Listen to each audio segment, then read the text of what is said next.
Alright, we rocking and rolling. Alright, gang, let's get it. Yeah, what up, gang? What up, squad? It is your boy, Areyoutherious, the realest, the coolest, the trillest young king. On YouTube platform as we speak. Welcome back for another lit banger, gang. We got Sunny V2 back in the building, man. I know y'all love to watch that type of ish. So we got it back on the channel, man. We got the story of TikTok, Dirtiest Predator. Dun, dun, dun. You know what I'm saying? We're gonna go ahead and see what they talking about, man. It's probably some dude trying to holler at little children, because you know that's what TikTok is for. It's for children. And there's just some adults that don't have, they're missing something in their brain to make them think that messing with children is cool. You feel me? So anyway, man, if you're new, subscribe, alright? Comment some more bangers y'all want me to react to, alright? And you know, like the video, all that good stuff, man. If y'all want, y'all can check out my donation link, my Cash App link. If y'all want to donate for cash to your dog, I greatly appreciate it. It all goes to help out the channel, alright? Let's go ahead and jump right into this one. Bang. Bone-chilling Snapchats, horrible videos, and a real-life sting operation where he tried to meet a minor. This is the bone-chilling Snapchats, horrible videos, and a real-life sting operation where he tried to meet a minor. This is the incredibly creepy story of Buddy Haynes, aka TikTok's dirtiest predator. His account, going by the name of the Buddy, was first registered back in 2018, on which Buddy would describe himself as a 26-year-old jiu-jitsu athlete and gamer. His early videos were a laughable display of what you might call his dancing skills, and while this kind of content was fairly innocent at the start, he then began to post these bizarre provocative videos in which he tried to come off as a sexy TikTok bad boy. Girls really look for in a guy. You don't have to be funny. No, you don't even have to be really that good looking. What they really want is they want a Batman in the streets and a Joker in the sheets. The videos were unbelievably stupid, yet in a bizarre turn of... You can tell something is obviously wrong with him when he speaks like that. You know what I'm saying? That should be a big, huge red flag right there, gang. I hope that he didn't have no one, like, I hope he didn't bother nobody. But if he did, I pray that they can forget, they'll try their best to forget that, because that dude he's crazy, he's weird, man. He's one of those. You ever hear somebody say that he's one of those? Him, this nigga right here is one of those, no cap. Man in the streets and a Joker in the sheets. The videos were unbelievably stupid, yet in a bizarre turn of events, they were judged as being so terrible that they'd gained the attention of a few notable YouTubers. He's got a Zelda handbook, he's a little good boy, but then he does that 360, pulls out some handcuffs, leather coat. Boy, you best watch out for him. He gonna be snatching up your girl all day. This helped the Buddy to receive an influx of over 25,000 followers, during which the YouTuber Slazzo would also give his opinion. Do not let this man meet you with handcuffs. Never do that. That's not a good idea. And while nobody knew it at the time, Slazzo was wise in suggesting to avoid this man with handcuffs, as the Buddy's content only became weirder and weirder from here on out. Instead of posting innocent dancing videos or even cringy bad boy videos, he rather began to post various creepy TikTok duets, often involving girls who looked underage. There were multiple videos that followed this same kind of premise. You know, it's crazy, like, you notice on YouTube, what is an algorithm, right? So what you start liking is what they most likely gonna push out to you. The only way he gonna be able to start seeing all these little girls and shit is if that's what he's looking for. You literally have to look for that for it to keep popping up on your shit. And that's what he's duet. Duet means it's like a reaction, what I'm doing right now, but you're doing it on TikTok, on your phone. You feel me? And if he's looking at that, and that's what's gonna keep popping up. So homie's a fucking, I can't even say that's freaky, bro, because that shit weird, bro. Homie's a creep. Some were innocent while others were a little more dicey, leading the Buddy to receive his first bit of hate, which he'd address in a dedicated upload. To my haters, all you're doing is fueling the fire. When you comment, like my stuff, follow me, and react to my videos for trying to down me, you're just making it worse for you. So, do yourself a favor, block me, because I will continue to do duets with my fans that love me, and I will continue to do videos from my house where I live with my parents who love and support me, and I support them because... Wait a minute, hold on. It's homie talking shit, talking about I'm gonna do this, I'm gonna do that, and I'm at home with my parents. I'm a bum, I don't do shit, I'm a bummy motherfucker that fuck with children. I ain't got no job, I'm a mama's boy, alright? I'm still on the titty. Boy, shut the fuck up. You making yourself sound even worse. Creep. Motherfucker. Excuse me, I shouldn't be cursing because I keep getting yellow mark on YouTube. It's getting pretty bad out here, gang. But this dude is just, I hate it. I hate these type of people, bro. He's creeping. He praying on the weak and the children, man, that don't know no better. Him and his goddamn 10 chins. Nigga got 10 chins, weirdo. Damn, my bad. They need me. However, this did nothing to stop those who disliked him, as he then posted another video explaining that people had been looking for his personal information. So as you can tell, I'm still here, but I now have another issue. I have not people that found me on Facebook. You harassed me on Facebook, and I will take you to the police. Because this is getting way too far, people. This is too far. And it's really no wonder why he was making an effort to hide it, as anonymity might have been the only thing saving him from what was about to happen. On the 2nd of October 2018, a TikToker by the name of Bithoji would upload a video explaining that the Buddy had been acting a little unethical behind the scenes. Buddy Boudet talks to girls from the ages of like 12 to 15. He messages them on Instagram with very lewd videos and lewd messages and pictures, etc. A group of people, including myself, called him out on it, and now law enforcement is taking over. As mentioned, the Buddy had been messaging various underage girls via Instagram, and there was a bunch of evidence to go with it. Oh, how old are you? 14. I mean, may I be honest? Yeah, of course. If it was me, I'd try to make the relationship with you last for years. LOL, I feel like I look stupid. You're okay, don't worry about it. I kinda sorta have a crush on you, and shouldn't. And that's basically where he just dug his grave 100%. In a different chat, the Buddy sent an inappropriate photo to a girl who he knew was underage, while in another he threw himself a pity party stating, "Just feel ugly and unwanted. No girl finds me cute or anything. Am I that ugly? I feel like it." Yes, you are ugly as fuck, bro. I'm not gonna cap. You are ugly, right? That's just what it is. Like, I'm ugly too, bro. Well, I ain't ugly. I ain't gonna cap. Even when my teeth fucked up, I still have a better chance of getting some females than that nigga. And that's just the truth, bro. Y'all can talk shit about my teeth all you want, but even with my mask on, bro, hoes still be eyeing a nigga, bro. So I'm just him, you know. But just cause you don't get no girls looking at you or whatever, that don't mean go fuck with the young girls. That's like they gonna magically give you a chance. Like, no, bro, be like everybody else and go pay for it. Ain't no shame in your game, bro. You know, if you pay for it, for those 30 minutes to an hour, they'll act like they love you, bro. They'll say I love you. They'll wait on you hand and foot. Just pay for it. And don't go to no Mexico where they be pimping out 12-year-olds and shit. I'm talking about here in the US. Go to somewhere where you could, get your little wee wet and scrape some off to the side. That's it. For that 30 minutes to an hour, I promise you, bro, you'll be all right. Just please, leave these kids alone.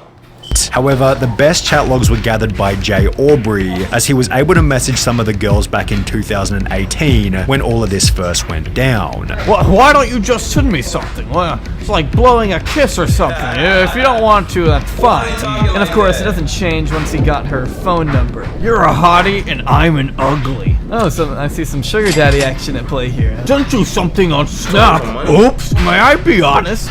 Yeah, sure, haha. I sent those videos because I'm sorta turned on and wanted to tease you. The videos in question were abundant and took the story to a whole new level of creepy. You're the cute one here, not me, so not fair. Like, I can't even make you blush, those things. Like, bro, homie is so crush on you. However, apparently this whole thing was nothing more than a big misunderstanding, as the Buddy would take to his TikTok to state that he'd been hacked, and it was rather Bithoji, the girl who originally exposed him, who'd been trying to frame him by sending these messages. She'd respond to these claims in the days that followed. I'm flattered that he thinks I'm smart enough to hack into someone's iCloud, and I'm honored that he thinks I'm smart enough to know how to hack into someone's Instagram and send fake DMs. I would not make something up to this extent just to make someone look bad. And it's safe to say that nobody else was buying the Buddy's excuses, as he'd go ahead and turn off his TikTok comments before vacating the account altogether. TikTokers such as Bithoji began to celebrate, stating that the Buddy case has come to a beautiful close, with a common sentiment being that he'd been arrested. From everything I've seen, it's most likely that he's been arrested, and thank God. Yet, unbeknownst to everybody at the time, this was only the tip of the iceberg, as Buddy would return shortly thereafter by posting the following video. What he did, y'all, what he did. Look who's back. That's right, ladies and gentlemen. The day is... Y'all, don't that motherfucker look just like that motherfucker that say, what's that nigga name? Bro, he looks just like the Master of Disguise. I wish she could see it right now. He looks just like the Master of Disguise, bro. And he was like, wearing a disguise on purpose, right? Looking crazy as hell. This nigga looks so freaking disgusting, and he's ugly, and he knows it. But he want motherfuckers to feel bad for him, and I'll feel bad for you. I'll throw you my poo-poo, and you can just, hopefully it'll make you happy. Nigga, it don't work like that, bro. Like I said, be like the rest of them and go pay for it. And for those 30 minutes to an hour, she will make you feel like you the king of the world, bro. I'm telling you, bro. Just go look for it. Leave the kids alone. Damn, bro, you gonna slam that while I'm doing this video? Guys, I'm sorry, all I seen was ass. I followed it into the room. I just decided to take a little mini vacation from TikTok just to kind of cool myself off from all the fire that's off.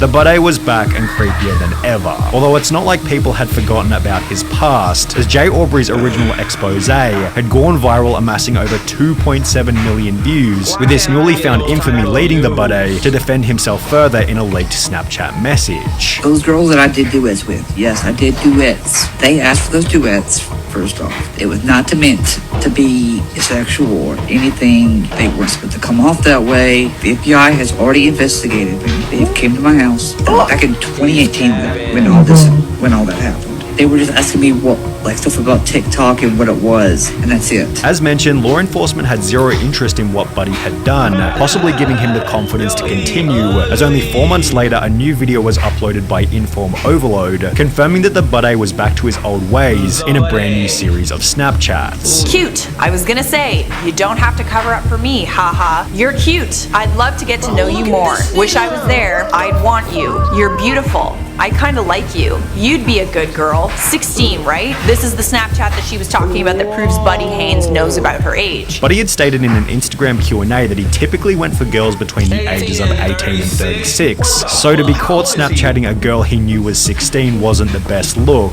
After being asked were the allegations true, he'd simply state nope, and after a follow-up question of how do you feel about all the allegations toward you, he'd simply write it's all bull, which didn't exactly disprove anything, especially since there was more evidence just around the corner. Less than 2 weeks after stating that the allegations were untrue, a YouTube account by the name of Jadica uploaded a video talking about a new experience with the Buddy, which is best described in her own words. I found his Snapchat and I started posing as a 16-year-old to try and catch him in the act. And here is where I was like, well, I'm not really all that experienced in flirting. And he said that I can practice on him. That's when he said really about me saying, oh, I'm not that experienced in flirting, And then here I told him that I was bored, and he said he could make it better. And then I asked him what he meant by that, and he said, oh well, I'd probably make out with you, haha. And I don't remember why, but at some point he said this, and I was like, okay, well, what do you mean by that? And he said, don't need you falling for me. Only 3 months after this exchange, the Buddy was catfished once again, this time by a YouTuber named Activist Plug, who had spent 3 months convincing the Buddy that he was a 17-year-old girl. However, Buddy had apparently learned somewhat of a lesson from his past experiences, as he kept the conversation platonic the whole time, yet he'd still agree to meet up with the non-existent 17-year-old, where Activist Plug was there to confront him. How are you? Doing good. Good. What you up to? I'm just hanging out. You hanging out? Not meeting a friend? No. So you don't know anyone by the name of Kat? No. I don't know anybody. Named Kat. You weren't meeting anyone here by 6? No. You sure? Yeah, pretty sure. Buddy had been busted once again, this time in the most embarrassing setting to date, after which it seemed as though the Buddy shenanigans might have finally been coming to an end.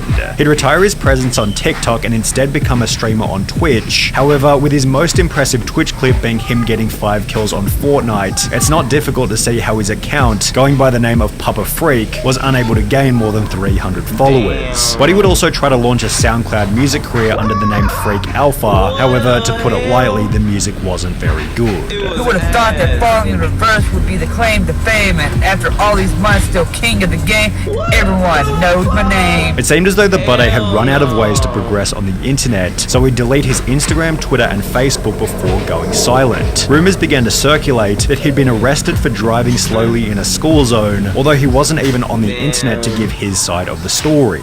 That would be until January 2021, approximately 18 months after anybody had heard from him, when the Buddy would create a new YouTube channel called Papa Freak before uploading a video titled Can't Buy a Chat Clearing the Air, in which Buddy would finally give his full side of the story.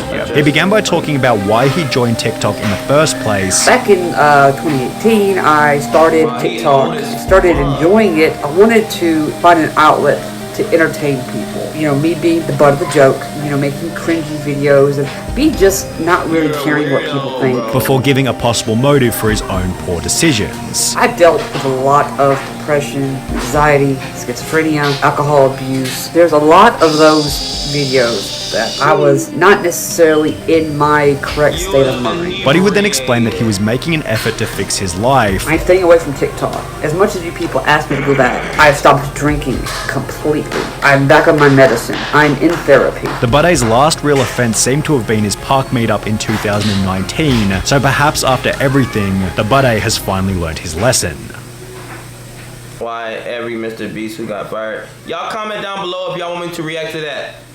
To the every Mr. Beast member who got fired. Anyway, man, I'm proud of homie. He got sober, man. That's really tough. As a addict and ex-addict, I definitely understand the troubles of trying to stay sober. So I definitely applaud him on that. I applaud him from staying off of TikTok. He knows that was his thing. You know what I'm saying? His kryptonite. And he knows what it was going to do to him if he would have kept going, so he stopped. So I applaud him for that. I just applaud him all around, man. You know what I'm saying? I feel like he's really trying to change himself. He said he's going to therapy. He's taking his medicine. You know, I think he knew where his life was headed, and he was going to end up in prison, bro. Or murdered by somebody's parent. You know what I'm saying? So, in all, it worked out, and I pray that, you know, he keeps staying on the straight and narrow. You know what I'm saying? Anyway, man, if you're new, subscribe, like the video, man. Comment some more bangers, bro. Until next time, your boy is out. Deuces.